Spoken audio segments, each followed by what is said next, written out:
Обращаюсь сторона. Есть вопросы? Нет вопросов, уважаемый суд. Нет вопросов. Самат Хштабекович. Вопрос нет.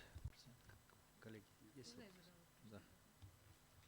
Да. Талабек Ускунович, вы говорите, что в принципе нет никаких проблем, но надо внести четкое уточнение. Какое уточнение, по мнению прокуратуры, необходимо внести тогда в эту норму? Ну,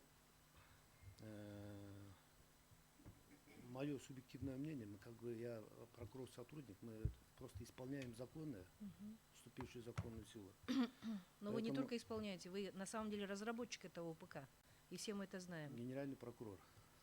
Прокуратура. Разработчики, да. Я здесь Прокуратура. просто хочу указать, что вот в статье 432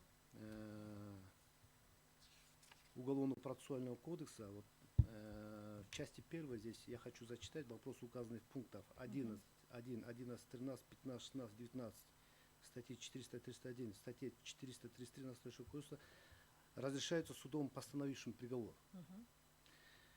Есть также, опять же, статья 3, вопросы указаны в части 3, где вопросы указаны в пунктах 2, 4, 8, 15, 19 статьи 431 настоящего кодекса разрешается судом по месту отбывания наказания осужденным, независимо от того, каким судом был вынесен приговор.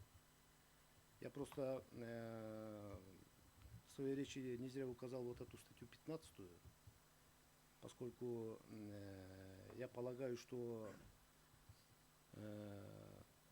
по статье 15 человек, который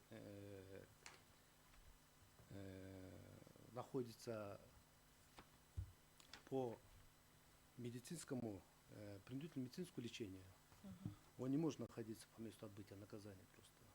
Там уже лечебное учреждение идет.